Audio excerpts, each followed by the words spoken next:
소집단에서 워킹을 하는 거 뒤에 보면은 학생들 나오니까 이제 공부한다는 의미겠죠? 이렇게 공부하는 게 촉진시킬 수도 있대. 학생들의 창의성을. 하지만 그저 그냥 학생들을 합쳐다가 그냥 넣어놓고 뭐 그냥 공부를 하게 시켜놓는다. 이러면은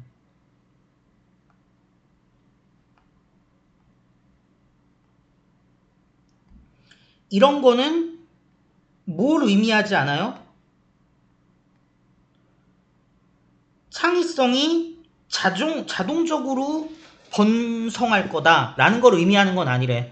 그러니까 working in small group이 학생들의 창의성을 포스터 시킬 수도 있어. 근데 그저 그냥 putting students together to work 했다고 해서 그게 곧바로 창의성의 플로리시를 얘기하는 거냐? 그건 아니라는 거죠. 그래서 중요한 건 이제 그러니까 소집단이라는 게 중요한 게 아니고 집단이라는 부분이 중요한 거겠네요. 집단 학습이라고 쓸게요. 학습이 창의성 향상시켜줄 수 있는 부분이 있어. 인정. but 그것만으로 자동으로 창의성 업은 아니다.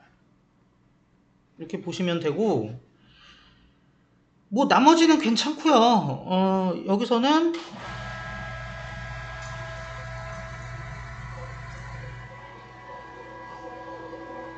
요거 보고 판단 잘 하셔야겠죠? 그 다음에 이거 원래 막 전치사로도 분류하는데 저는 그냥 분사로 처리할게요. 생산적인 팀워크의 어떤 다른 측면들이 있는 경우처럼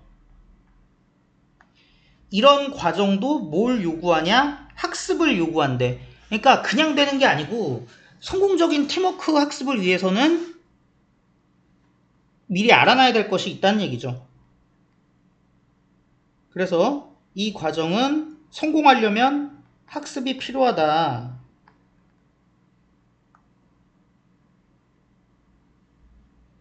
메시너에 따르면 유명한 연구자래요. 교육심리학에서. 얘에 따르면 뭘 만들어내기 위해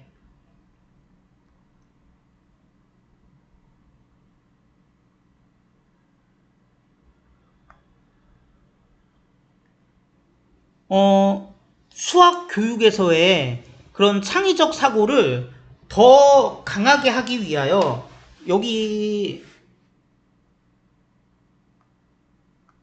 얘가 뭐 여러분 더욱이 뭐 이런 뜻으로만 알고 있는데 동사로도 쓸 수 있어요. 이때는 이제 증대시키다, 높이다, 강화하다 뭐 이런 뜻입니다. 그래서 수학 교육에서의 창의적 사고를 높이기 위해서 우리는 뭐 할 필요가 있냐? 보스 A and B 개인적 기술과 사회적 기술 모두를 높일 필요가 있어요. 그래서 수학 교육에서 창의적 사고 높이길 원한다? 그러면 개인적인 면, 사회적인 면 둘 다 높일 필요가 있다. 이렇게 학생들은 좀 알아야 된대. 어떻게 피하는지를, 부정적 요소를. 그리고 그 부정적 팩터들은 영향을 끼치는 거래요. 창의성에. 그런데 영향을 끼치는 부정적 팩터들을 좀 어떻게 피하는지 좀 배울 필요가 있는데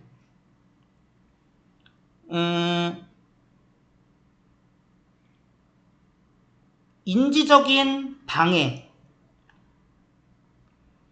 이것은 어떤 뭐라 그래야 되냐 생산에 대한 장벽 그리고 일과 무관한 행위, 그리고 인지적 과부하, 이런 걸 포함한대요. 그러니까 지금 얘네들을 쫙 나열해 주는 겁니다. 그래서 1번이 어떤 인지적인 방해 요소라는 것들이 존재하고, 그리고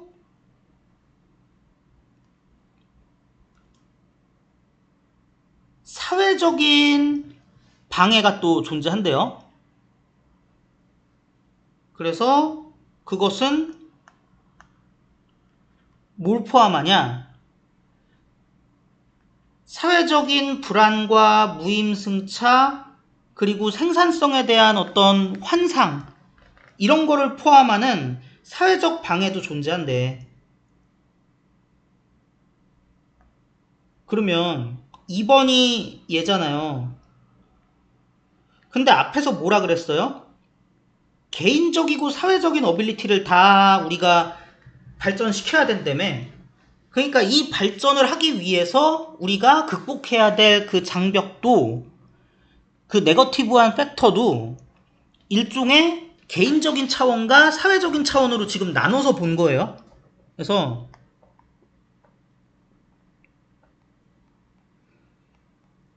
개인적 차원의 부정적 요소는 인지적 방해. 그러니까 이거는 뭔가, 여기서 생산이라고 하면 좀 이상한가? 그러니까 뭔가 결론을 내리는 걸 막는, 사고의 생산을 막는 블로킹이 있는 거죠. 뭐 산출을 막는 그런 게 있는 거지. 그리고 무관한 행동이라던가 과부하라던가 이런 거. 그리고 사회적 부정적 요소도 있겠죠? 이게 뭐냐면은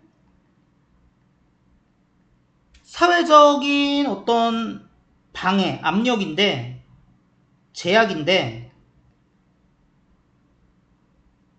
인터퍼런스랑 헷갈리지 말라고 일부러 이렇게 따로 씁니다. 그게 뭐냐면은 사회적인 불안감, 무임승차, 그리고 생산성에 대한 환상, 이런 거래요. 그래서 나중에 이렇게 나눠서 좀 물어볼 때 잘 구분해갖고, 이거는 인지적인 부분, 이거는 사회적인 부분, 예를 들어서 프리라이딩은 무임승차는 사회적인 부분이다, 뭐 이런 식으로 좀 구별을 해줄 수 있어야 됩니다.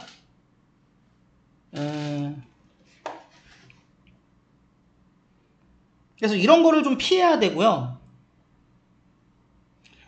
그리고 그들은 또한 뭘 배울 필요가 있냐? 인지적 요소들,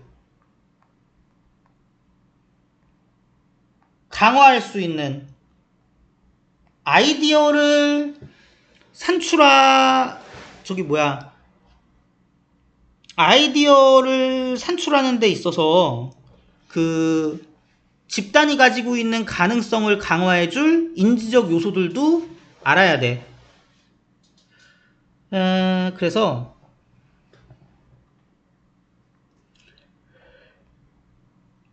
꼭 부정적인 걸 피하는 것도 중요하지만 긍정적 요소를 강화하는 것도 중요하잖아. 그래서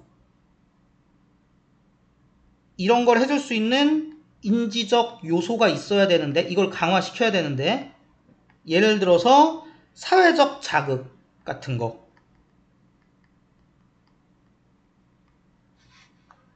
그 사회적 자극이라는 건 포함한대요. 둘 다를. 증가된 개인적 어떤 신뢰성, 그 다음에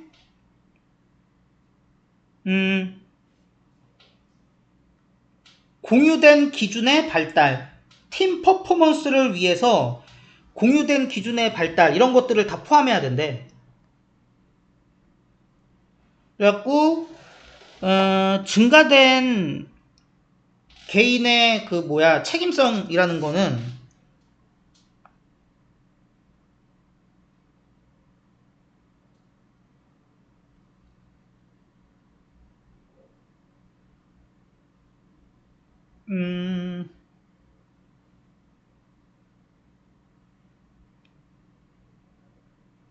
뭐라고 쓴 거야?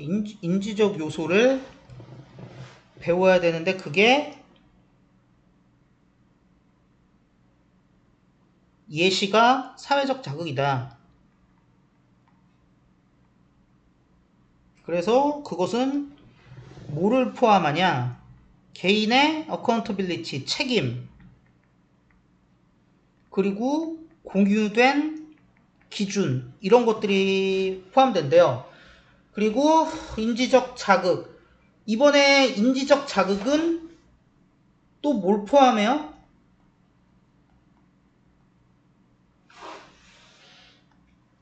연합에 대한 자극을 포함하는데, 그리고 관심, 다른 사람이 한 기여에 대한 관심, 그리고 기회, 아이디어를 왜 우리 애기 조금 일찍 태어나면 인큐베이터 넣잖아요. 그러니까는 저기 뭐라 그래야 돼? 그 아이디어들을 이렇게 만들어낼 수 있는 기회, 이렇게 보시면 되죠. 그래서 이것들이 뭐냐? 인지적 자극이래. 이것도 강화시키래. 근데 이 인지적 자극은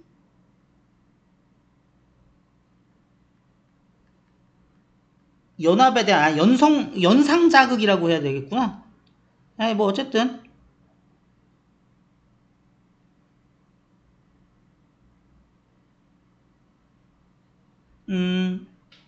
그러니까 연상 자극, 타인에 대한 기여에 대한 인식, 그 다음에 아이디어, 생각해낼, 창출해낼 기회, 뭐 이렇게 된대. 그래서 인지적 요소를 예로 들면서 긍정적 요소를 강화하자고 그랬는데 이번에는 사회적인 걸 먼저 말했고 그 다음에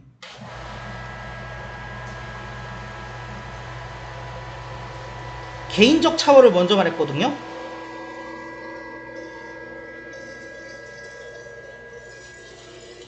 그러니까 요거 헷갈리시면 안 될 것 같아요.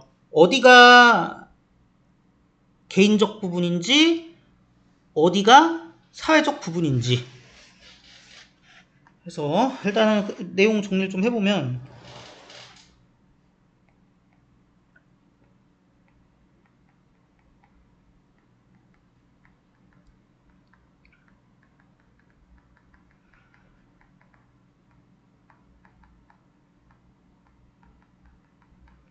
수학에서의 창의성의 발달은 아니다. 교육까지 하자. 수학교육에서의 창의성의 발달은 고려해야만 한다.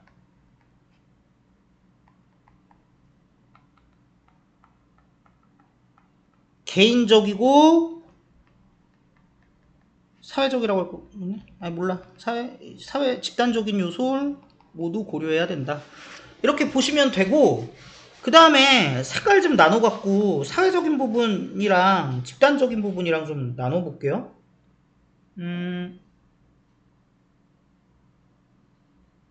네거티브 팩터 중에 인지적인 부분 애들이 개인적인 부분이잖아. 피해야 되는 애들. 그리고 색깔을 뭘로 하냐? 이 색깔로 해야겠다. 그 다음에 사회적인 부분이 이거죠. 그래서 이런 애들은 좀 피해야 될 애들이고, 그리고 우리가 좀 추구해야 될 애들이 있는데 얘는 개인적 차원 애들이죠. 아니 개인적 차원이래. 씨, 미쳤어. 사회적 차원이죠.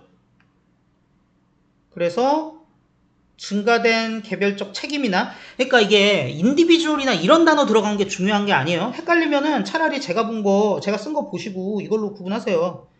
그 다음에 인지적 자극은 요게 개인적 차원이죠. 그래서 이거나 이거나 이거 이런 식으로 좀 나눠서 구분을 좀 하셨으면 좋겠습니다. 내용 이해하시면 사실 뭐 구분이 어렵진 않은데 또 혹시 모르잖아요.